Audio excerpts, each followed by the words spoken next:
नमस्कार. आज स्वतःला मिररमधून बघून वाटलं, की आता मी जिमला गेली पाहिजे. खूप बहाणे झाले जिमला न जायचे. ऑलमोस्ट 1 महिना होत आलाय, की मी जिमला गेली नाहीये आणि गेली तरी कॉन्स्टंट नाहीये. नेहमीप्रमाणे माझा दिवस चालू झाला एम-जी रोडला. सध्या मी एम-जी रोडलाच जास्त असते. सो माझे एका ग्लोबलचे क्लायंट होते. त्यांना रेड ग्लोबल करायचा होता. त्यांचा ग्लोबल करून मी आणि अमर खूप दिवसानंतर एकत्र निघालो. आम्ही निघालो ठाकूर विलेजसाठी.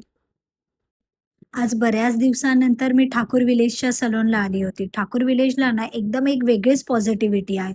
सो या माझ्या फर्स्ट क्लायंट होत्या ज्यांचं मी 25 डेज आधी मायक्रोब्लेडिंग केलं होतं.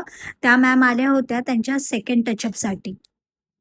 मॅमनी सेकंड टचअप थोडंसं डार्क केलं होतं बिकॉज ॲज आय सेड हे 30% to 50% हलकं फेड होतं.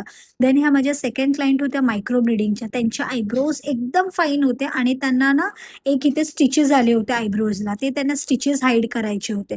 सो मॅमचं पहिलं मी प्रॉपर मॅपिंग करून घेतलं आणि त्याच्यानंतर त्यांचं मायक्रो ब्लीडिंग करायला स्टार्ट केलं आणि हा मॅमचा आफ्टरचा रिझल्ट होता. तुम्ही बघू शकता स्किनमध्ये किती लिफ्टिंग आली आहे आणि त्यांच्या जो राइट साइडवाल्या आयब्रोला तिथे त्यांचे स्टिचेस होते. सो त्यांचे ते पूर्ण स्टिचेस सुद्धा छान प्रकारे असे कव्हर झालेत.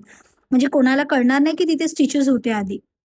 हे 2 क्लायंट करता आज मला खूप लेट झालं होतं. संध्याकाळी भूक लागली. खूप दिवसानंतर आम्ही गेलो पापड खायला. म्हणजे पापड खूप टेस्टी होता आणि इथे जरा गरम जागी उभं राहून खूप बरं वाटलं कारण की ठाकूर विलेजला एवढी थंडी आहे. बापरे! तुम्हाला वाटेल की तुम्ही महाबळेश्वर किंवा कुठे आलात. खूप थंडी आहे ठाकूर विलेजला.